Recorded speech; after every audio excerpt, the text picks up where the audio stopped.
اعوذ باللہ من الشیطان الرجیم بسم اللہ الرحمن الرحیم الم تر الى الذین خرجوا من دیارهم وهم الوف حذر الموت فقال لهم الله موتوا ثم احیاهم ان اللہ لذو فضل على الناس ولكن أكثر الناس لا يشكرون۔ پیچھے نکاح اور طلاق اور عدت کے مسائل بیان ہوئے، یہاں سے اللہ تبارک و تعالی نے ابواب البر اور وصلہ میں جو ایک اہم ترین اور شاق ترین دو چیزیں ہیں، شاق عربی زبان میں بھاری چیز کو کہتے ہیں، مشقت والی دو چیزیں، ایک ہے اپنی جان دینا جہاد میں، جہاد کے لیے جانا، اور دوسرا ہے اپنا مال دینا جہاد کے لیے۔ یہ دو کام جو ہیں انتہائی اہم اور لوگوں پر بڑے شاق گزرتے ہیں، تو اللہ تبارک و تعالی نے انہی دو چیزوں کی ترغیب دلائی، انہی دو چیزوں کی ترغیب دلائی اور تشویق دلائی۔ اللہ تبارک و تعالی نے بنی اسرائیل کا ایک قصہ بیان کر کے ہمارے لیے ایک عبرت کا سماع کیا۔ بنی اسرائیل کے لوگ تھے، ان کی تعداد 30,000 40,000 تک تعداد تھی ان کی۔ اب یہاں پر دو طرح کی روایتیں دونوں آپ کے سامنے رکھتا ہوں۔ ایک روایت میں یہ ہے کہ کسی علاقے میں طاعون پھیل گیا، آپ کو پتہ طاعون جو ہے وہ ایک سے دوسرے کو، پھر دوسرے سے تیسرے کو اس طرح منتقل ہوتا ہے۔ تو طاعون جب وہاں پھیلا تو لوگ جو ہیں وہاں کے 30,000 40,000 جتنے بھی تھے وہ سارے کے سارے وہاں سے بھاگے اور جنگل میں جا کے پناہ لے لی۔ جب وہاں پہنچے تو اللہ تبارک و تعالی نے ان سب کو فرمایا موتو، مر جاؤ، اتنا فرمایا رب تبارک و تعالی نے، تو سارے مر گئے، سارے مر گئے۔ اس وقت کے پاک پیغمبر حضرت سیدنا حزقیل علی نبینا و علیہ الصلوۃ والسلام، آپ نے دیکھا کہ اتنے لوگ ایک ہی بار مر گئے جی، تو حضرت سیدنا حزقیل علیہ السلام نے خلاق کائنات کی بارگاہ میں دعا کی، یا اللہ مہربانی فرما انہیں زندگی دے، اب یہ مجھے امید ہے کہ یہ سمجھ جائیں گے، اب اس طرح یہ موت کے ڈر سے بھاگیں گے نہیں، موت کے ڈر سے بھاگیں گے نہیں۔ تو اللہ تبارک و تعالی نے آپ کی دعا پر، آپ کی دعا کو اجابت کا صحرا عطا فرمایا۔ ان 30,000-40,000 بندوں کو جیسے ہی ایک بار موت دی تھی، ایک ہی بار میں دوبارہ زندگی عطا فرما دی۔ ایک یہ روایت ہے۔ دوسری روایت یہ ہے کہ بنی اسرائیل کے لوگوں پر تعداد یہی ہے، سارا کچھ یہی ہے، نبی بھی اللہ تبارک و تعالیٰ کے وہی ہیں، انہی لوگوں پر دشمن نے حملہ کر دیا۔ اب بجائے اس کے کہ یہ دفاع کرتے جی، بجائے اس کے کہ یہ دفاع کرتے، یہ دین حق کے لیے کھڑے ہوتے ہیں، اپنے نبی کا دفاع کرتے، یہ سارے کے سارے لوگ وہاں سے نکلے اور بھاگ گئے، اپنی جان بچانے کے لیے وہاں سے نکل گئے، دوڑ گئے۔ تو جب وہاں کسی جگہ پہ گئے تو اللہ تبارک و تعالی نے ان سب کو موت دے دی۔ یہ سارے جب مر گئے تو حضرت حزقیل علیہ السلام کی دعا سے دوبارہ انہیں زندگی ملی، عرض گزار ہوئے رب کی بارگاہ میں، پاک پیغمبر مولا اب یہ جہاد سے بھاگے ہیں، اب انہیں تنبیہ ہو گئی ہوگی، اب تو مہربانی فرما انہیں زندگی دے، اب امید ہے دوبارہ جہاد سے نہیں بھاگیں گے۔ تو یہ بھی ذہن میں رہے کہ موت کے جو اسباب ہیں نا وہ کو متعین نہیں ہے، موت کے اسباب متعین نہیں ہیں۔ جیسے جیسے لوگ بڑھ رہے ہیں موت کے اسباب زیادہ پیدا ہو رہے ہیں، نہیں؟ آپ ہوائی جہاز کے آنے سے پہلے لوگ کم تھے نا، اب لوگ بڑھے ہیں، لوگ مسلسل دن بدن بڑھتے جا رہے ہیں، تو موت کے اسباب بڑھتے جا رہے ہیں۔ کل جیسے کئی سارے فوجی افسر وہ جان کی بازی ہار بیٹھے ہیں بیچارے، اڑے ہوئے جا رہے تھے، گرے ہیں تو پتہ ہی نہیں چلا کہاں گئے بیچارے، ہے یا نہیں ایسا؟ تو یہی حال ہر طرف ہے، تو موت کا سبب تو متعین ہی نہیں بھائی، ہیں؟ بجلی سے پہلے کتنے لوگ مرتے تھے؟ پہلے مرتے تھے بجلی سے، آسمانی گرتی تھی تو اسی سے مرتے تھے ہیں؟ آج جو موبائل کی وجہ سے ڈپریشن کے شکار ہیں لوگ، پہلے یہ بھی نہیں ہوتی تھی۔ کتنے سارے مسائل، یہ ہارٹ اٹیک آ گیا اور یہ کرونا آ گیا اور یہ فلانا آ گیا، یہ ڈھمکانا آ گیا، بھئی اتنے سارے اسباب آ رہے ہیں تو پھر بندہ گھر سے بھی باہر نہ نکلے۔ اب روڈ ایکسیڈنٹ کتنے ہوتے ہیں؟ ہوتے نہیں ہوتے؟ صرف اسی موت سے ڈرنا، جہاد والی سے کہ یہ نہ آ جائے، اتنی مقدس موت کہیں مارے جائیں ہم ہیں۔ آج اچھے بھلے دائی، دعوت دینے والے مولوی جو ہیں وہ بھی ساتھ اسلحہ رکھے پھرتے ہیں۔ بھئی تمہیں کیا ہوا ہے؟ تم کون سے میدان جہاد میں کھڑے ہو کہ تمہیں اسلحے کی ضرورت پڑ گئی ہے؟ کہتے نہیں جی ہمارے کرتوت ہی ایسے ہیں، ہمیں تو اپنوں سے بھی ڈر لگتا ہے۔ کیوں بھائی؟ تو بھائی دائی کے لیے تو اسلحہ ہے ہی نہیں، اسلحہ تو ہے ہی مجاہد کے لیے ہیں۔ تم نے رسول اللہ علیہ السلام کے دین کے دفاع کے لیے تو اسلحہ نہیں اٹھایا، اپنے دفاع کے لیے اٹھا لیا۔ کیا شان پائی ہے آپ نے ویسے؟ کیوں بھائی؟ یہ چلانے کے لیے رکھا ہے نا، یعنی کوئی بھی چلائے تو آپ چلا دیں، یا کوئی چلائے آپ پر تو آپ حکومت کے پاس جائیں گے، انہیں کہیں گے جی مہربانی کریں ہم پر گولی چلا دی انہوں نے، تو آپ نے چلانے کے لیے رکھا ہے نا۔ مطلب یہ ہے آپ کی بات آئے تو آپ حکومت سے بھی نہ پوچھیں، گولی چلا دیں۔ کہ نہیں سمجھ آیا مسئلہ؟ جب رسول اللہ علیہ السلام کی عزت کی بات آئے تو پھر ملا ملوانے سارے اکٹھے ہو کے کہیں جی حکومت کے پاس جائیں، حکومت کو کہیں۔ میں نے کہا اسی حکومت کے پاس جائیں جس نے آج تک کسی گستاخ کو ہاتھ تک نہیں لگایا، جس نے آج تک گستاخوں کو سب کو پروٹوکول دیا ہے۔ تو بھائی آپ کب سے یہ جناب اسلحے والے ہو گئے؟ آپ کا تو تعلق ہی نہیں ہے اسلحے کے ساتھ۔ مولوی تقریر کر رہا ہے، سر لگا کے ساتھ اسلحہ رکھا ہوا ہے، تجھے کیا ہوا ہے؟ تو ہو نا مجاہد اسلام کا، پھر تو چلو ٹھیک ہے، تو کون سا وقت کا یوں بھی کھڑا ہے جو تو نے اسلحہ ساتھ رکھ لیا ہے؟ میرے کریم آقا صلی اللہ علیہ وآلہ وسلم کی پوری مکی زندگی میں آقا علیہ السلام وہاں پہ دائی تھے، آقا علیہ السلام نے کوئی اسلحہ نہیں رکھا، کوئی سیکورٹی گارڈ نہیں رکھا آقا علیہ السلام نے۔ جب آقا علیہ السلام مدینے میں تشریف لاتے ہیں، وہاں کے میرے آقا صلی اللہ علیہ وسلم وہاں صرف دائی نہیں ہے، وہاں آ کے آقا علیہ السلام مجاہد اسلام بنتے ہیں۔ وہاں آ کے آقا علیہ السلام نے اپنی سیکورٹی کے لیے صحابہ کو بھی کھڑا کیا باہر، اور آقا علیہ السلام جہاد پہ جاتے تھے، اسلحہ بھی ساتھ لے کے جاتے تھے۔ اور مدینے میں تو آقا علیہ السلام کا داخلہ ہی اسلحے کے ساتھ ہوا ہے۔ سبحان اللہ۔ انصار کی دعوت سے 500 سے زائد صحابہ کرام علیہ رضوان دونوں جانب اس طرح مدینے میں تلواریں لے کے کھڑے ہیں، تب بچوں نے تل بدر لینا پڑا تھا، لینا پڑا تھا۔ تو موت کا کوئی سبب مقرر نہیں بھائی، تو پھر جہاد سے ہی بھاگنا ہے۔ جتنے بھی آج ہمارے لوگ بیٹھے ہوئے ہیں جن کے پاس سارا کچھ ہے، ٹڈے پانچے پٹاخے شٹاخے جن کے پاس ہیں، تو وہ اس لیے نہیں چھوڑ رہے کہیں یہ نہ ہو ہم چھوڑیں تو آگے سے وہ چھوڑ دیں، ہے یا نہیں ایسا؟ تو خدا کے لیے بھئی موت کا کوئی سبب مقرر نہیں ہے، رب تبارک و تعالی نے مقرر نہیں کیا۔ اور موت سے ڈرنا یہ تو کام ہی منافقوں کا ہے کہ نہیں؟ صحابہ کرام علیہ رضوان جب میدان جہاد میں شہید ہوئے نا، تو منافقین نے مدینے میں بیٹھ کے پتہ کیا کہا تھا؟ انہوں نے کہا تھا لو اطاعونا ما قتلوا، لو اطاعونا ما قتلوا، اگر یہ ہماری بات مان لیتے تو آج یہ مارے نہ جاتے۔ مطلب کیا ہے؟ وہ موت کو وہ زوال سمجھ رہے تھے، حالانکہ یہی موت تو رب تبارک و تعالیٰ کے دیدار کا شربت پلاتی ہے۔ میرے کریم آقا علیہ السلام نے فرمایا کہ مجاہد جب جان اپنی رب کے سپرد کرنے لگتا ہے نا، آقا علیہ السلام نے فرمایا اتنی تکلیف ہوتی ہے جیسے چونکی کاٹ لے، اتنی تکلیف ہوتی ہے اسے۔ ہیں یار جس کے سامنے خالق اور مالک کے جلوے ہوں، ہیں جس کو تلوار لگنے لگے خون کا آخری قطرہ بعد میں جائے، پہلے بخت دیا جائے بندہ، ہیں جو اتنے سارے سیرے گلے میں ڈال کے جا رہا ہو، بتائیں اسے کیا تکلیف ہونی؟ تکلیف تو اس بیچارے کو ہوتی ہے، ہم جیسے پڑے ہوئے جناب جنرل مشرف غریب کا کیا حال ہو گیا ہے، اب اس کو ایمبولینس پہ نہیں لاد رہے، کہیں یہ نہ ہو کہ وہ جب لیسے اٹھائیں گے نا جہاں پڑا ہے اس کا پورا گوشت علیحدہ ہو جائے گا، ایسا حال ہو چکا ہے اس کا۔ مر تو گیا، پھر بچہ تو کوئی بھی نہیں، مر جانا ہے سب نے بھی، بچنا تو کسی نے بھی نہیں ہے یار، کم از کم۔ اچھا لوگ یہ سمجھتے ہیں کہ موت جو ہے نا وہ یہی ہوتی ہے کہ روح نکل جائے، صرف یہی موت نہیں ہے، موت جو ہے نا ایک اخلاقی موت بھی ہوتی ہے۔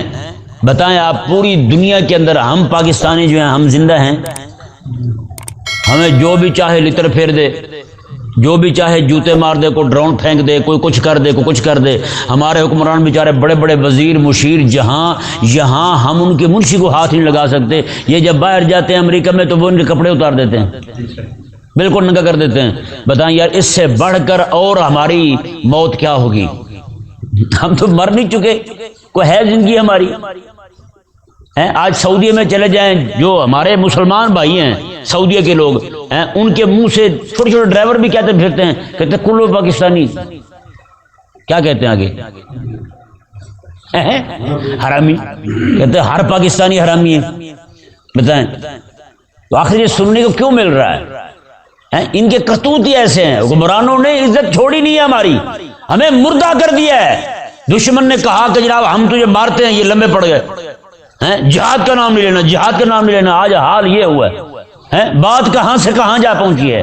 تو بھائی موت جو ہے نا صرف وہی نہیں ہوتی کہ روح نکل جائے تو بندہ مر جائے، یہ بھی موت ہوتی ہے.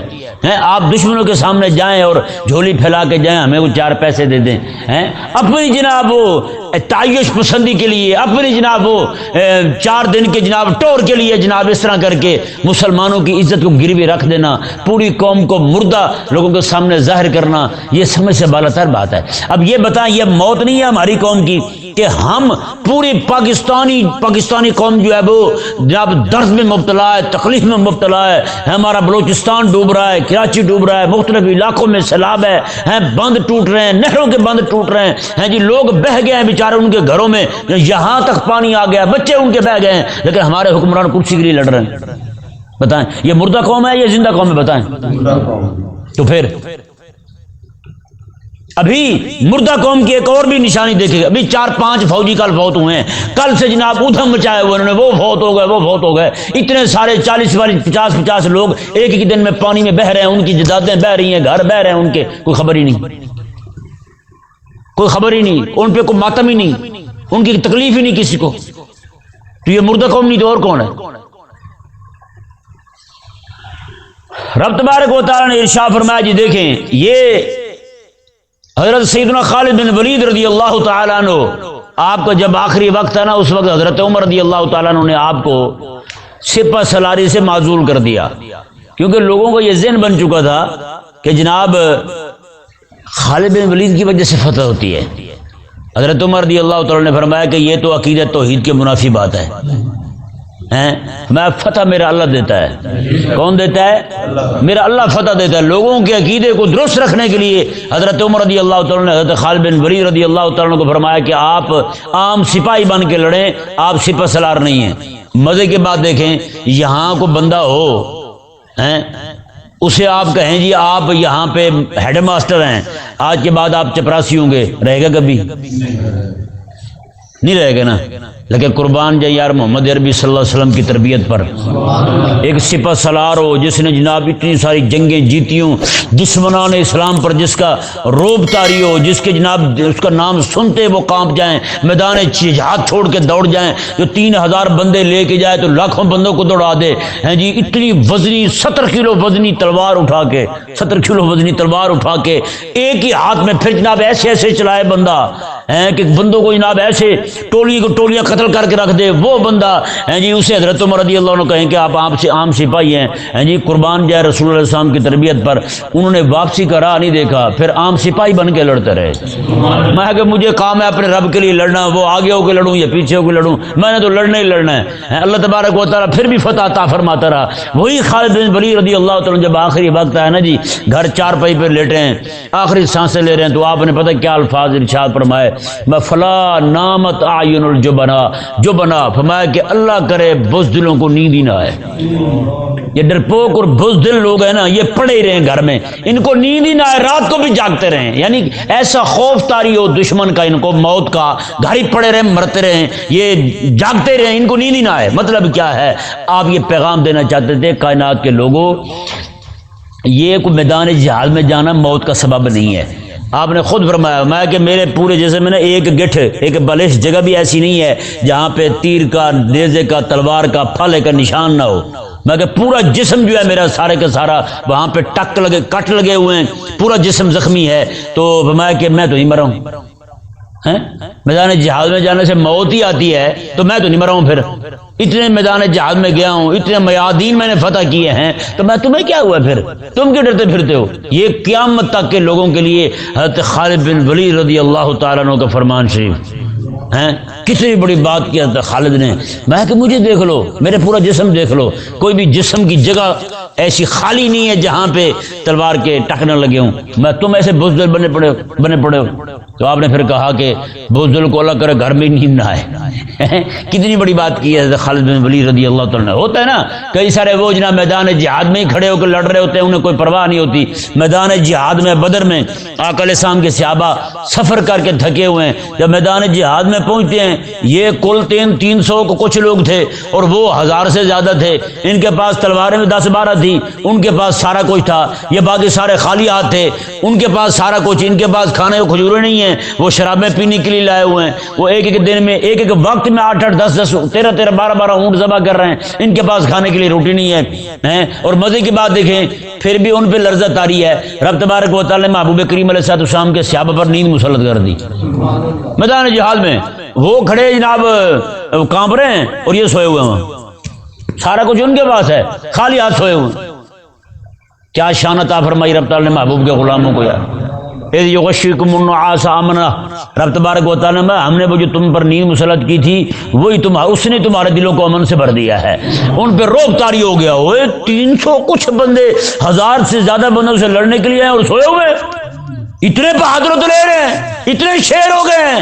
انہیں یہ نہیں پتا تھا رسول اللہ علیہ السلام کی سچی غلامی جو ہے وہی بندے کو شیر بناتی ہے, وہی شیر بناتی ہے. بزدل نہیں ہوتے رسول اللہ علیہ السلام کے جو سچے غلام ہوتے ہیں. یہ تو حلوے منڈے کھانے والے لوگ بیچارے ہیں, وہ کب جاگتے ہیں جب کول خانے پہ کہیں پہ بھجے ہوئے چنے بانٹنے لگے ہیں تو پھر جاگتے ہیں بیچارے. آگے پیچھے ان کو بیداری نہیں آتی ہے یا نہیں. ہاں, رسول اللہ صلی اللہ علیہ وسلم کے غلام حضرت خالد بن ولید رضی اللہ تعالیٰ عنہ نے بڑے تاریخی الفاظ ارشاد فرمائے.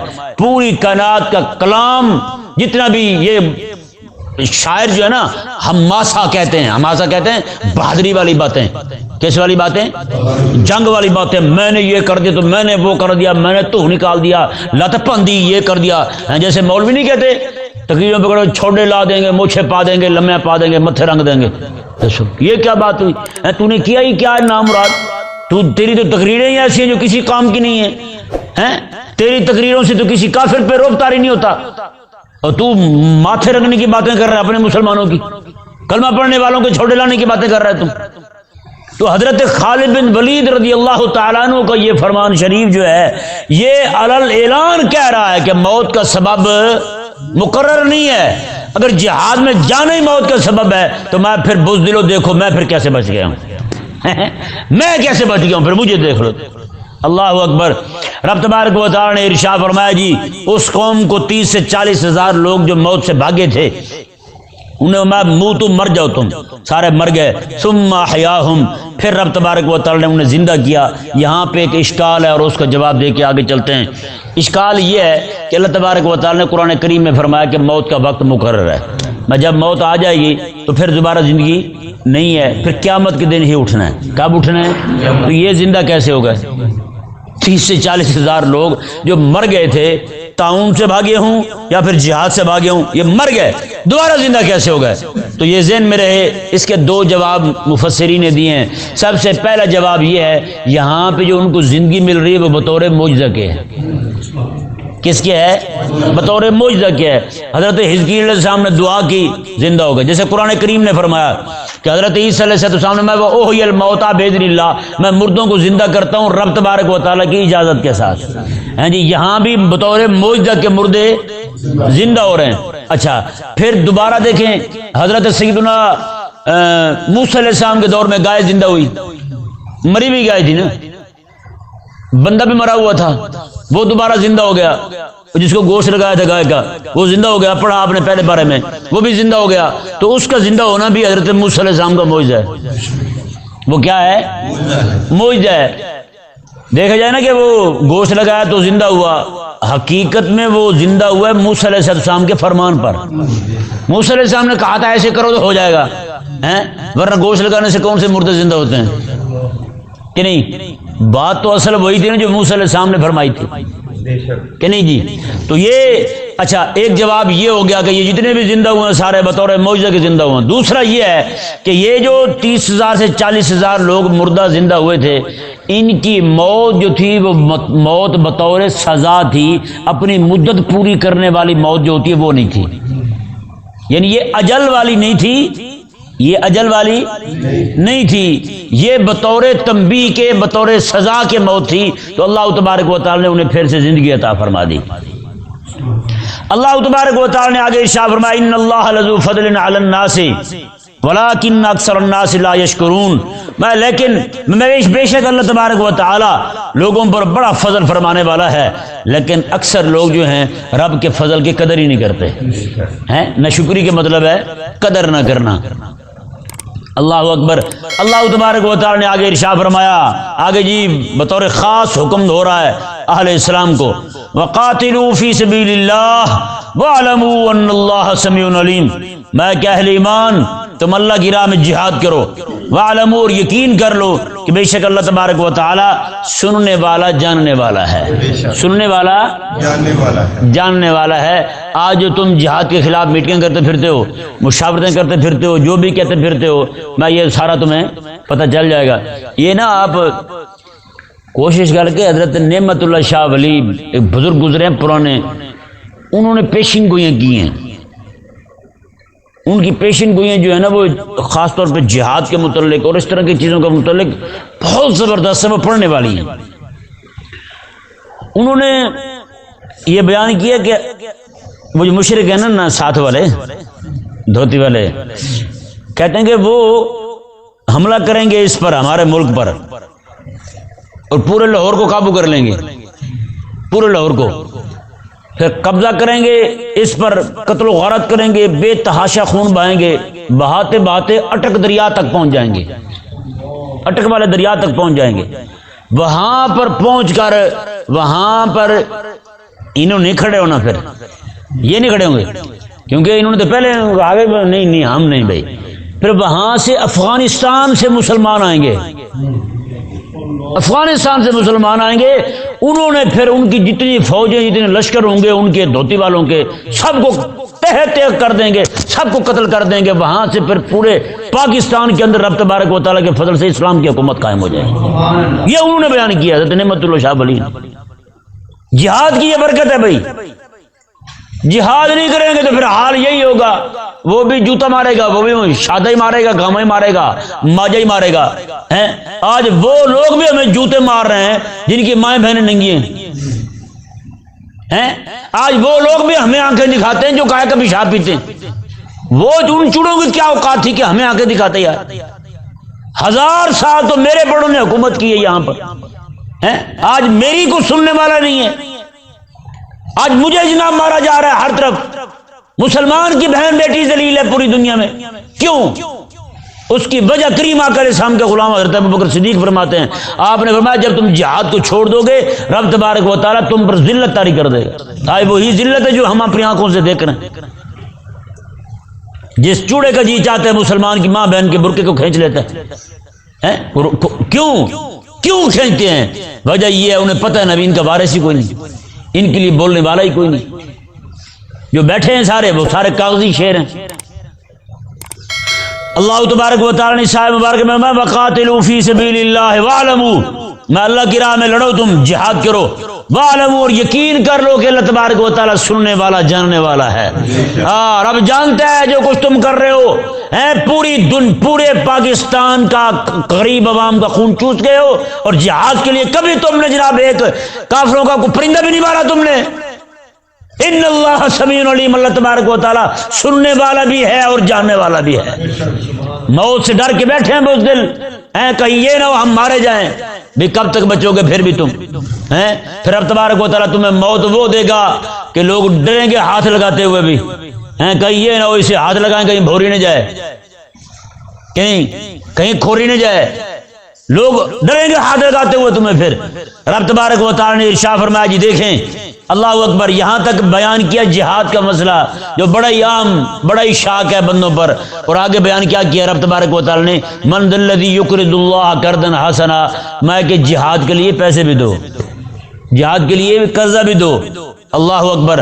یہ کیسی کریم کا کرم ہے, کیسا تلطف ہے, کیسا تلطف ہے, کیسی مہربانی ہے. ایک باپ, سمجھانے کے لیے کہہ رہا ہوں, ایک باپ جو ہے 10 روپے دے اپنے بیٹے کو, چھوٹا سا بچہ ہو, 10 روپے دے اور کہے کہ بیٹا یہ اگر مجھے دے دو نا آپ تو میں آپ کو 100 دوں گا.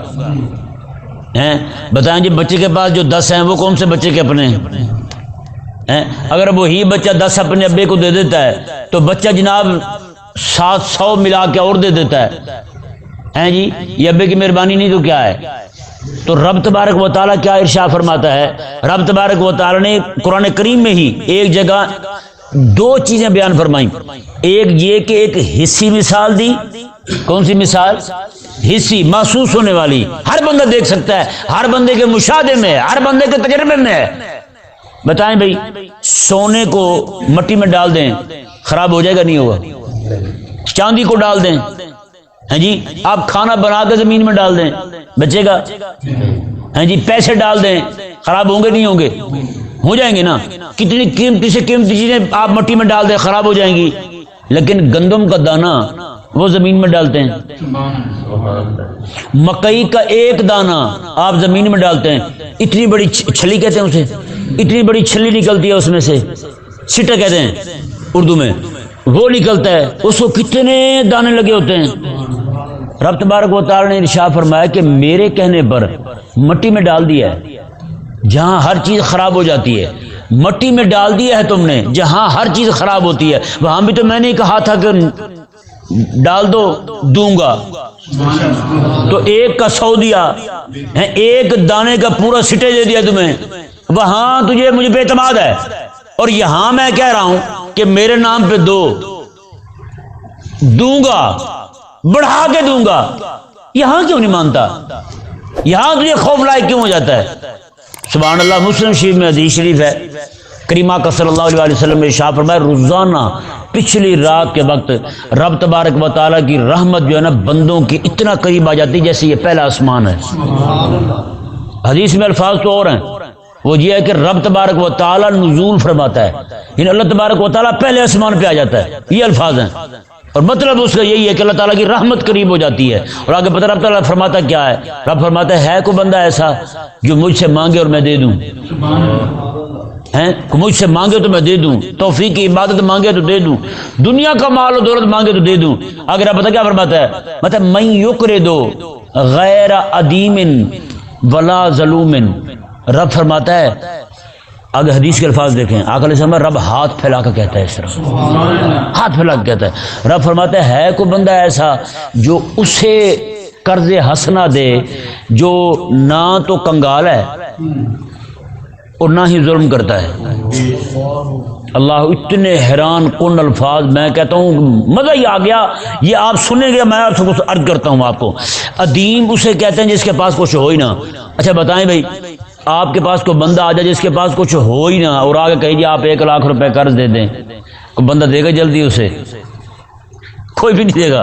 اسے پتا ہے بھائی جس کے پاس ہوتے ہی نہیں کبھی تو اس نے دینے کہاں ہیں.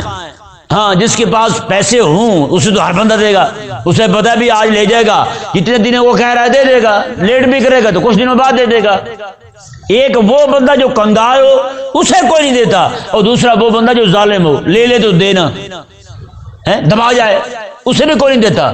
سبحان اللہ. رب روز فرماتا ہے من یقرض غیر ادیم ولا ظلوم, میں کوئی ہے ایسا بندہ جو اس کو قرضہ دے جو نہ تو کنگال ہے اور نہ ہی دباتا ہے کسی کا. اللہ اکبر. یہ روز رب فرماتا ہے. اور یہ ذہن میں رہے, یہ قرض جو ہے نا, قرض حسنہ کی اصطلاح قرآن میں جو بیان ہوئی ہے یہ عام صدقے کے لیے بیان ہوئی, یہ جہاد کے لیے بیان ہوئی ہے, جہاد کے لیے بیان ہوئی. دیتا رب تبارک و تعالیٰ وہاں بھی ہے جہاں صدقہ دیا جائے, لیکن یہاں, اور یہ ذہن میں رہے, رب تبارک و تعالیٰ نے خود ارشاد فرمایا ایک جگہ پر, یہاں یہ فرمایا کہ فَيُضَاعِفُ لَهُ اضعافا کثیرہ. رب تبارک کون ہے وہ بندہ جو رب تبارک و تعالیٰ کو قرض حسنہ دے؟ قرض حسن کیا مطلب؟ دے نیت اچھی ہو, ریا نہ ہو, دکھاوا نہ ہو, سما نہ ہو, سنانے کے لیے نہ ہو. یعنی دیا تو چھپا کے ہے لیکن بعد میں جا کے 10 بندوں کو بتا دیا, یہ بھی ریا ہے. صرف کرتے ہوئے دکھانا ریا نہیں ہے, کر کے سنانا بھی ریا ہے. اور آقا علیہ السلام نے یہی ارشاد فرمایا جس بندے نے یہاں کسی کو دکھاتے ہوئے عمل کیا تھا قیامت والے دن اللہ دکھائے گا اسے اونچی جگہ پہ کھڑا کر کے پورے میدان محشر میں لوگوں کو سب لوگوں کو دکھائے گا، اور جس نے یہاں سنایا تھا رب تبارک و تعالیٰ وہاں سنوائے گا۔ ہاں یہ بندہ تھا جس نے 90% زبردستی لینڈ ہے جہاں دینا ہے فوج دے دان ہے جی ہاں اس زمرے جان گے ساڈے کو عوام کو 90% لے یہ تو کوئی ثواب ہی نہیں ہے، کوئی ثواب نہیں کوئی وہ ہے ہی نہیں نا، وہ کر ہی نہیں رہے تو ثواب کس چیز کا ہے؟ وہ تو کر ہی نہیں رہے، وہ تو عیاشیاں کر رہے ہیں کہ نہیں؟ یہاں تو جو کچھ بھی آپ دے رہے ہیں وہ تو بلکہ سارے اثاثے کھا گئے، تو کچھ بھی جہاد ہمارے ہاں جہاد نہیں ہو رہا تو پھر اس کے لیے فنڈ وہ کہاں جائے گا بتائیں؟ تو رب تبارک و تعالیٰ نے سنیں جی جو مسئلہ میں آپ کے سامنے رکھ رہا ہوں وہ یہ ہے کہ رب تبارک و تعالیٰ نے ایک جگہ فرمایا صدقے کے لیے جو بندہ صدقہ دیتا ہے 1 سے 10 گنا تک، اور فرمایا کہ رب تبارک و تعالیٰ 700 گنا تک بڑھاتا ہے جی جہاد کے لیے جو دے 700 گنا تک۔ اور آگے پتہ کیا فرمایا آقا علیہ السلام نے؟ آقا علیہ السلام نے بعض اوقات کو میرا غلام جو ہے 1 کھجور دیتا ہے رب کے نام پر، کیا دیتا ہے؟ 1 کھجور دیتا ہے رب تبارک و تعالیٰ کے نام پر، تو فرمایا کہ رب تبارک و تعالیٰ اس کھجور کو پالتا ہے۔ ہاں کھجور کو پالتا ہے، میں جیسے تم بکری کے بچے کو پالتے ہو، بکری کے بچے زیادہ سے زیادہ کتنا بڑا ہو جائے گا؟ بکری جتنا ہی ہوگا، بکری جتنا ہو جائے گا ہیں؟ تو آقا علیہ السلام نے ارشاد فرمایا کہ اللہ تعالیٰ اس کھجور کو پالتا ہے، اتنا پالتا ہے آقا علیہ السلام نے، میں پھر قیامت والے دن جب یہ آئے گا تو وہ پہاڑ جتنی کھجور ہو جائے، کھجور اور پہاڑ جتنی ہو جائے گی۔ اب وہ 700 گنا والی بات بھی پیچھے رہ گئی، اب بتائیں جی کھجور اتنی ہوتی ہے، اور پہاڑ کے جو پتھر ہیں اس کے ٹکڑے کیے جائیں، کھجور جتنے ٹکڑے علیحدہ علیحدہ کیے جائیں، کھجوریں بنائی جائیں ان کی، تو بتائیں اس میں سے 700 نکلیں گی؟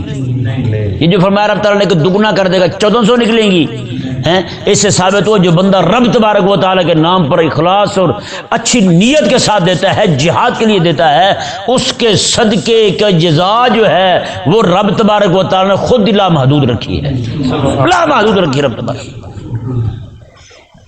تبارک و تعالیٰ نے ارشاد فرمایا جی دیکھیں من ذا الذی یقرض اللہ قرضا حسنا، میں کون ہے وہ بندہ جو رب تبارک و تعالیٰ کے لیے قرض حسنا دے، فیضاعف لہ اضعافا کثیرا، اللہ تبارک و تعالیٰ بہت گنا تک بڑھا کر اسے عطا فرمائے، بہت گنا تک، کثیرا اضعافا کثیرا، بہت گنا تک رب تبارک و تعالیٰ بڑھا کر دے۔